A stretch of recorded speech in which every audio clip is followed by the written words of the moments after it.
आज हम अवामी बैठक में लेकर आए हैं एक अहम शख्सियत को जो सियासी, समाजी और तालीमी शख्सियत है, हबीब हसन साहब। सर अस्सलाम वालेकुम। वालेकुम सलाम। सर आपसे मैं कहाँ से शुरू करूँ, कहाँ से ख़त्म करूँ, मुझे समझ में नहीं आ रहा है। चले हम शुरू कर देते हैं। कहीं ना कहीं से कहीं ना कहीं से शुरू तो करना पड़ेगा। अच्छा ये बताइए सर, आपके प्राइमरी, मिडल और सेकेंडरी एजुकेशन कहाँ की है? अच्छा जलील साहब देखें, हमारी चूँकि पैदाइश लियारी की जी है, सर। सिंगुलैन से ताल्लुक़ है, जी सर। तो इब्तदाई तालीम हमने मिर्ज़ा आदम खान सिंधी मीडियम में था। जी सर। वहाँ 2 साल सेकंड क्लास पास करने के बाद फिर मैं इज़्ज़त खान चला गया, वो भी जी गरीब शाह के पास बिल्कुल सर। स्कूल है। वहाँ से प्राइमरी पास करने के बाद फिर अचानक मेरे उसमें आया कि यार मैं सिंधी ना पढ़ूं। जी सर। मैंने इंग्लिश स्कूल में दाखिला लेने की कोशिश की, तो फिर मैरीडेल में ली मार्केट में जी सर। मैंने फिर से दाखिला लिया, तो वहाँ फिर से मुझे तीसरी जमात में बिठाया गया कि आपकी अच्छी इंग्लिश मीडियम में के हिसाब से नहीं है। तो वहाँ फिर मैंने तीसरी, चौथी और पाँचवीं पास की। इसके बाद फिर मैं सदर में एक स्कूल में चला गया। जी सर। वहाँ सेंट थॉमस एक स्कूल था क्रिश्चियन, वो मिशनरी का। जी सर, मिशनरी वहाँ स्कूल। मैंने 6 और 7 पढ़ा। जी सर। वहाँ भी मेरी तबीयत उसमें नहीं लगी। जी सर। फिर मैं वहाँ से आशा भवानी चला गया। जी। ये जो गोरा कब्रिस्तान, पूरा कब्रिस्तान के पास है। शार फैसल पे, जी सर। वहाँ फिर मैंने 8, 9 और मैट्रिक वहीं वहीं से किया। तो ये मेरी इब्तदाई जो तालीम का था, ये तकरीबन 1300-1400 साल पे मुश्तमिल अच्छा। है। मैट्रिक पे, क्योंकि मुझे सेकंड, थर्ड और फोर्थ जी, जी। का मुझे दोबारा से करना पड़ा था। जी सर। तो बहरहाल ये मेरी वो कॉलेज आपने कहाँ से पढ़ी?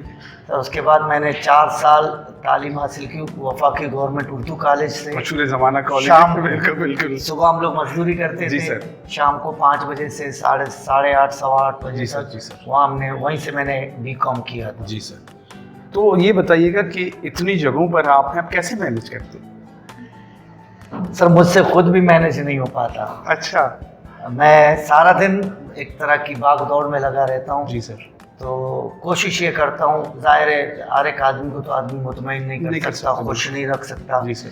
लेकिन मैं अपनी सी कोशिश करता हूँ कि मैं जिसके काम आ सकूँ। जी सर। तो अल्लाह ताला ने मुझे जो कुछ दिया है, मैं ये समझता हूँ कि ये अमानत है। जी सर। मुझे थोड़ा सा भी इल्म जो मेरे पास है उसको मुझे डिस्ट्रीब्यूट करना है।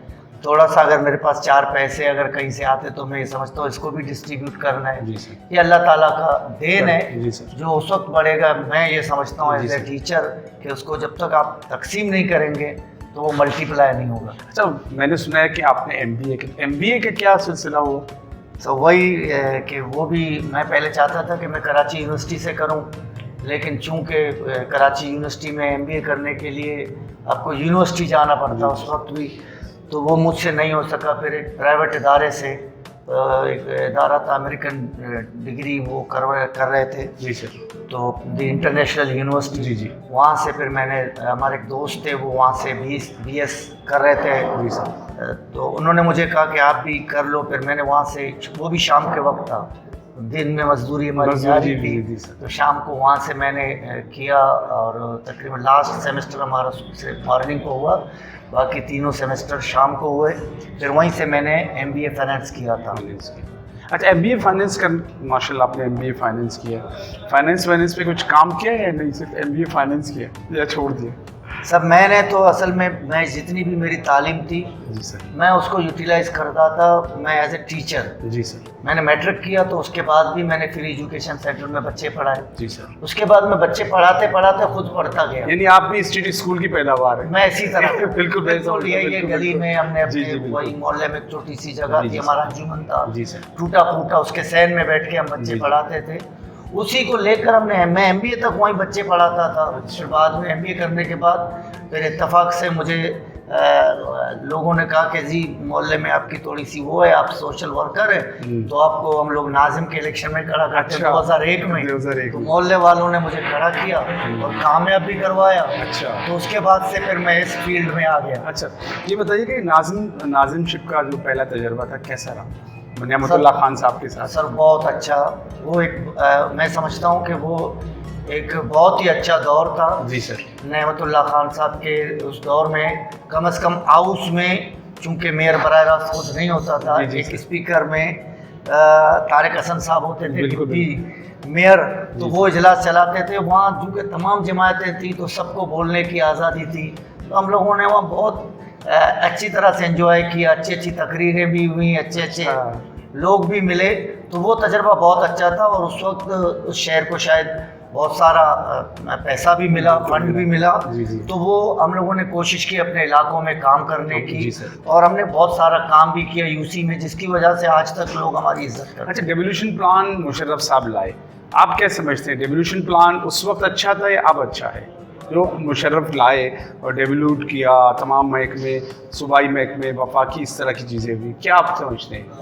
मेरा पर्सनल, अगर आप जी, मेरी जी। पर्सनल देखेंगे जी, जी, तो मैं जी। ये कहूँगा कि वो प्लान शायद कुछ ज़्यादा बेहतर था, इसलिए कि उसमें हमने ये देखा कि इस शहर का कमिश्नर भी मेयर के मातहत था। जी सर। तो वो जो इंतज़ामी मसाइल थे वो भी अवामी नुमाइंदों के पास थे। जी सर। तो मैं ज़ाती तौर पर ये समझता हूँ कि वो डिवॉल्यूशन का जो प्लान था जी सर। वो बेहतर था। अगर उसमें थोड़ी बहुत खामियां थी तो उसको बेहतर किया जा सकता था, जी सर। लेकिन खैर वो ना हो सका। हमसे भी बहुत आला लोग हैं और जी, जी। सोचते भी हमसे अच्छा हैं। मैं ये हमारी छोटी सी ज़हन है, जी, जी, हम सर। उसके मुताबिक ये कहते हैं कि शायद वो बेहतर था। सर ये बताइएगा कि अभी दूसरा दौर चला, बहुत सारी चीज़ें हुई, आप डिस्ट्रिक्ट नाज़िम भी आपका आ गया, अब आप क्या समझते हैं कि हालात बेहतर हुए मलिक फ़याज़ के नाज़िम बनने के बाद?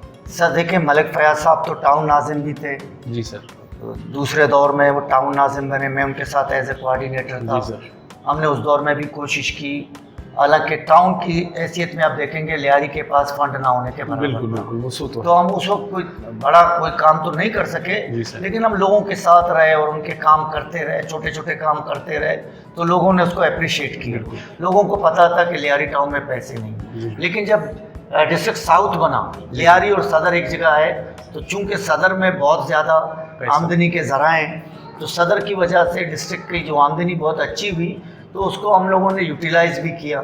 हमने लियारी में भी काफ़ी तवज्जो दी, हालांकि पूरा निज़ाम सदर में था, लेकिन चूंकि हमारा ताल्लुक़ लियारी से था, मैं ख़ुद कोऑर्डिनेट कर रहा जी था। सर। हालांकि मैं यूसी चेयरमैन भी था अपने इलाके सिंगुलैंड से इस बार भी, तो मलिक साहब मेरे वाइस चेयरमैन थे, तो चूँकि हम उनके साथ रहे और उनको लेके आए, तो फिर हम लोगों ने मिल के लियारी की कम से कम जो डीएमसी का एजुकेशन सिस्टम था उसको बहुत बेहतर किया। सही। बहुत सारी जगह पे कम्युनिटीज़ हॉल नए ऐसे बेहतरीन हॉल बनवाए। जी जी। फिर गलियों में आपने देखा होगा फर्स्ट टाइम हिस्ट्री में पेवर की गलियां बनी, बिल्कुल। फिर सड़कें बनी, फिर बहुत सारा पानी का काम, इस तरह की चीज़ें ये हमने किया। उससे पहले भी आप देखेंगे जब मलिक फ़याज़ साहब टाउन नाज़िम थे, उस वक्त भी हम केतरी से इस लियारी के लिए 10% पानी जो केतरी का था, जी, जी। 10 मिलियन गैलन पानी, वो भी हमने उसका हिस्सा लिया। हमने एक 33 इंच की लाइन वो सब्जी मंडी से लेकर बकरापड़ी तक बिल्कुल। वो एक लाइन नदी के अंदर डलवा के वो पानी लिया था।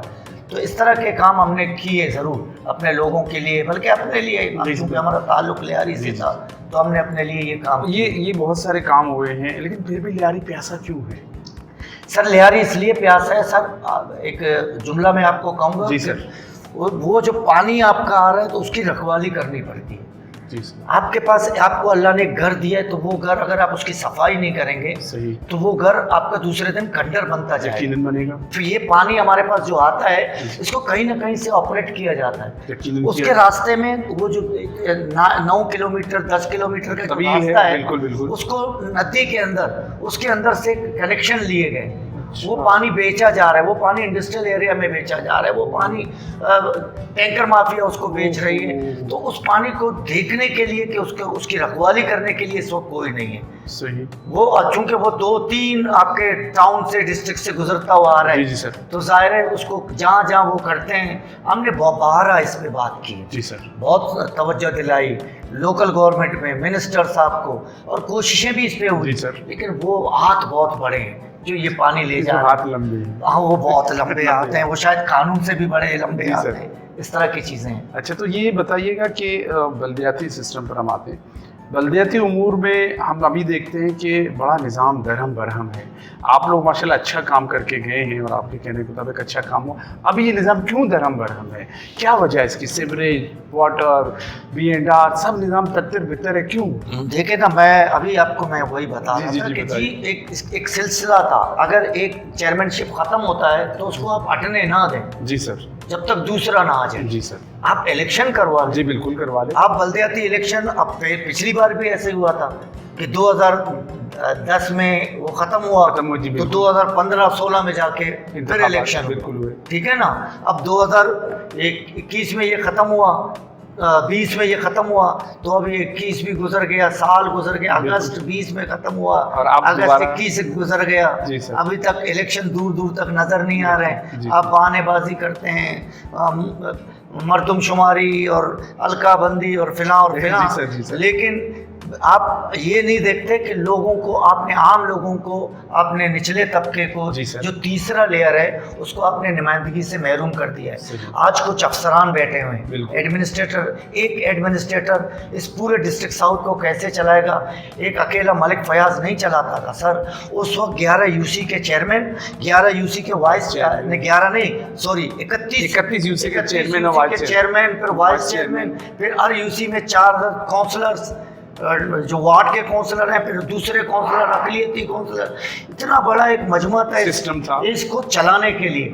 अब आपने उसको 1-2 आदमियों के सुपुर्द कर दिया है, जिनको पूरा यहाँ मिर्जा आदम खान से लेकर वो बहर अरब तक बिल्कुल। ये सारा निज़ाम देखना जी है, सर। तो ये पॉसिबल नहीं है।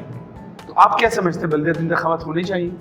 मैं जानता हूँ कि ये वो निज़ाम है जो हकीकत में लोगों के मसाइल को उनके दर पे हल कर सकता है। सही सर। तो इसको तो बिला तात्तुल होने चाहिए। जी सर। इस पे कोई इस किस्म की मेरे ख्याल में कोई कंप्रोमाइज़ नहीं होनी चाहिए। सर आप माशाल्लाह आप जान-दीदा शख्सियत हैं, ये बताइए Lyari medical college, Lyari university, ये सब जो है ना आपने देखा और उनकी कैसे ये बने और कहाँ से ये आए, क्या चक्कर था?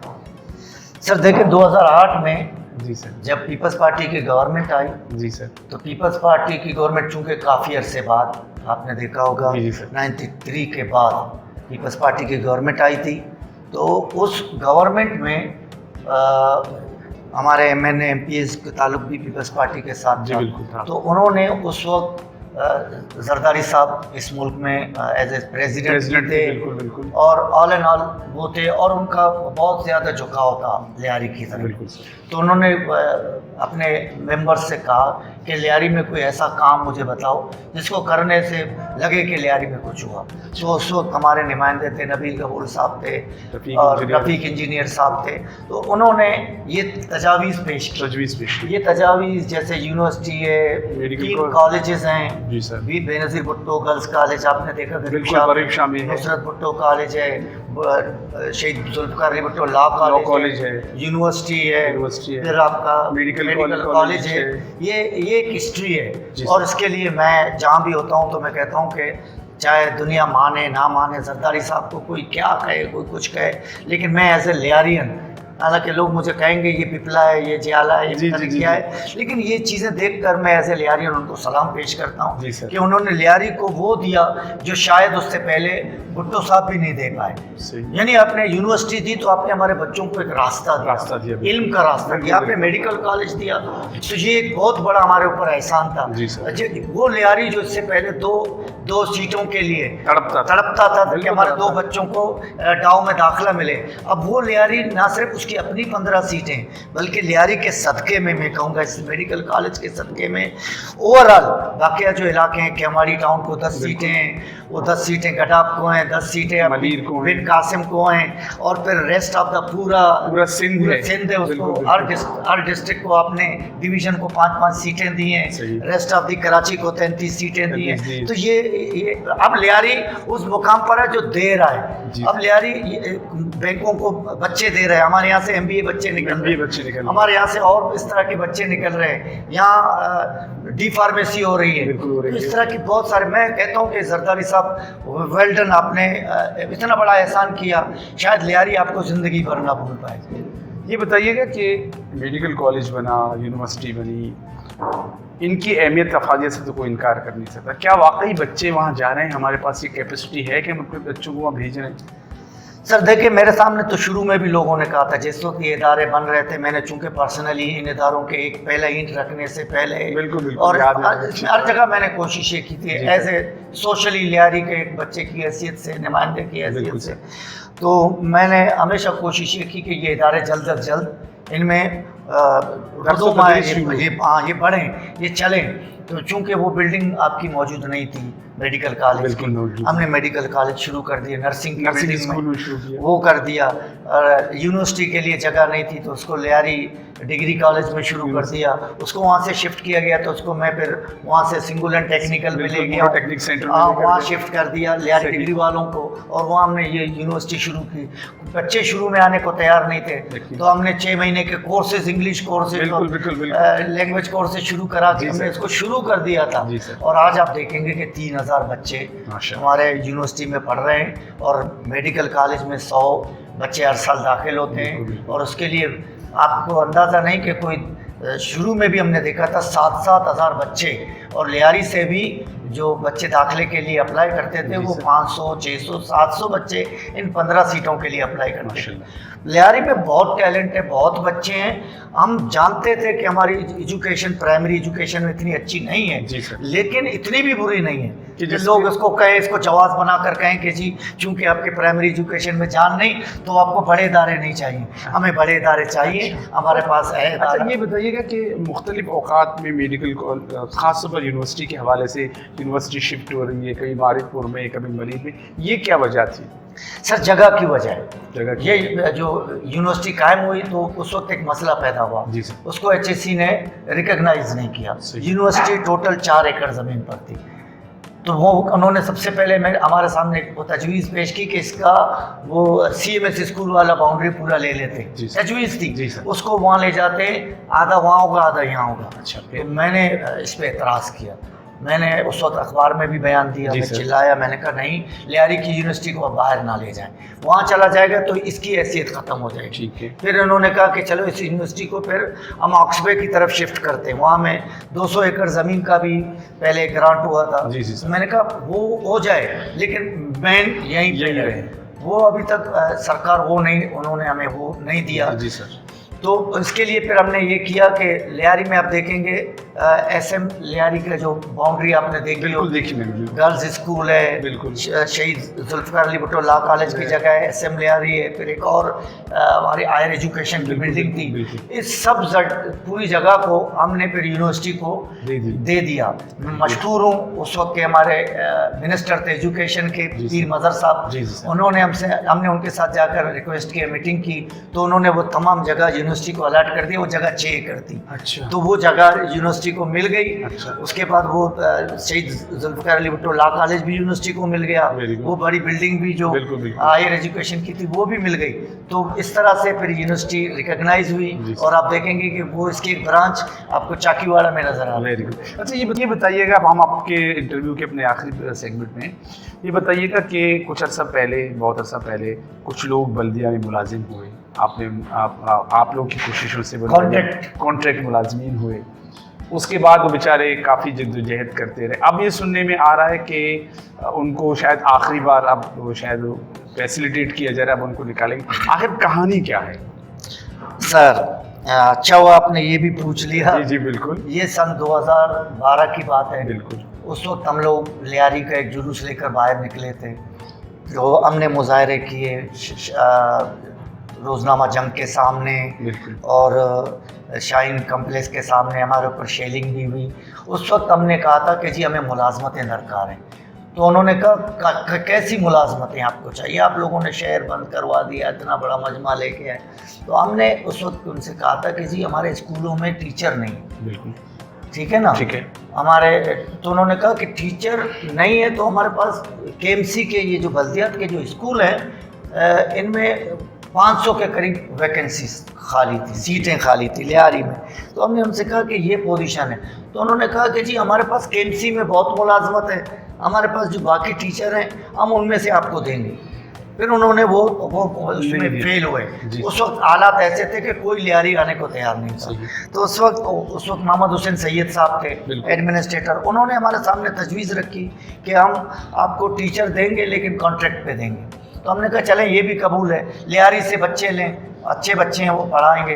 तो लियारी के नौजवानों को उस वक्त ये नौकरी दी गई, 8 और 10,000 लोगों को तनख्वाहें दी गई, बिल्कुल बिल्कुल। कॉन्ट्रैक्ट पे रखा गया कि जी ये आर्जी तौर पर ये इसको आगे जाके मुस्तकिल करेंगे। अच्छा। तो वो चीज़ें चलती गईं और फिर बार बार ये हर्डल पैदा हुए कि जी ये कॉन्ट्रैक्ट रिन्यू नहीं होगा। उस वक्त आपको अंदाज़ा नहीं है, उस वक्त सिर्फ 1,5-2 हज़ार बच्चे पढ़ते थे। आज उन स्कूलों में 14,000 बच्चे, पिछले साल 12 में 13 में 14,000 बच्चे जब हम जोड़ के गए तो 14,000 बच्चे थे। मैं जब चेयरमैन था तो हमने डीएमसी से ख़ास तौर पर मैंने लियारी में एजुकेशन के फील्ड को अपनी तरफ वो कर लिया था कि मैं इस पे काम करूंगा। मैंने उस पर बहुत काम किया, हमने 12 कोशिश की, लेकिन उस वक्त लगा कि जी गवर्नमेंट ने पाबंदी लगाई हुई है। अब कुछ साल 1.5 साल हो गया है, पाबंदी हट गई है। जब पाबंदी हट गई है तो आपको सबसे पहले ये लोग मुस्तकिल करने चाहिए। सईद गनी साहब ने वादा किया था, जरदारी साहब ने ककरी ग्राउंड में खड़े होके वादा किया था, हमारे शर्जील मेमन साहब थे मिनिस्टर, उन्होंने वादा किया था, सब ने वादा किए। और अब पता ये चला कि जी हमारी लोकल लीडरशिप ने ये एग्रीमेंट करवाया और उनको लोगों को ये बताया कि जी ये एग्रीमेंट आपका आखिरी बार हुआ। तो मैं ये कहूँगा कि ये अगर इस तरह की कोई बात है तो ये बिल्कुल ज़्यादती है, उन तमाम टीचर्स के साथ बिल्कुल ज़्यादती है जिन्होंने अपने खून पसीने से, जिन्होंने इतनी मेहनत करके, अभी उनकी तनख्वाह बढ़ के सिर्फ 15,000 मास्टर डिग्री के बिल्कुल सारे टीचर्स, ऐसे अच्छे अच्छे टीचर्स हैं, वो उनको सिर्फ और सिर्फ 15,000 रुपये सैलरी मिल रही है। और वो भी हर साल उनको लाइन में खड़ा कर दिया जाता है, उनके डॉक्यूमेंट्स चेक किए जाते हैं, उनको पता नहीं कहाँ क्या क्या करना पड़ता है। उसके बाद फिर उनको कहते हैं कि जी ये आपका आखिरी टर्म है। मैं आपके तवज्जुह से कहूँगा अगर ये इस किस्म की बात है तो ये बिल्कुल ज़्यादती है। इसके खिलाफ हमें जितना मुजाहरे करने पड़ेंगे, जो कुछ करने पड़ेंगे, मैं अपने टीचर्स के साथ हूँ इंशाल्लाह। चूँकि इनकी भर्ती में हम लोगों का किरदार था तो हम नहीं चाहेंगे और इंशाल्लाह ये नहीं हो पाएगा इंशाल्लाह। ठीक है सर, अब हम आपने बिल्कुल आखिरी मराइल में हैं, ये बताइएगा कि आप कोई पैगाम देना चाहेंगे हमारी नौजवान नस्ल को, नई नस्ल को, लियारी को? सर कहिए। सर मैं ये कहूँगा कि अपने बच्चों से कि जब हम बच्चे थे, हम नौजवान थे, मैंने मैट्रिक किया तो उसके बाद मैंने बच्चे पढ़ाना शुरू किया। जलील साहब इन्होंने भी जिस वक्त मैट्रिक किया उस वक्त भी इन्होंने बच्चे पढ़ाना शुरू किए। उस वक्त हमने ये नहीं देखा फैसिलिटीज़ हैं या नहीं हैं। गलियों में जो स्ट्रीट स्कूल का तस्वर पूरी दुनिया में आपको मुमताज़ करता है, वो हम जैसों के जज्बे थे। हमने गलियों में बैठकर, छोटे छोटे कमरों में बैठकर, जहाँ पंखा नहीं होता था, जहाँ लाइट नहीं होती थी, जहाँ बोर्ड नहीं होते थे, वहाँ हमने अपने बच्चों को पढ़ाना शुरू कर दिया। फ्री एजुकेशन से। अगर आप चाहते हैं लियारी तरक्की करे तो हर किसी को अपने हिस्से का काम करना पड़ेगा। वो काम जो जलील ने किया, सोहेल राय ने किया, अबीब हसन ने किया, अकरम बलोच ने किया, नबी बख्श ने किया, बहुत सारे दोस्त थे हमारे।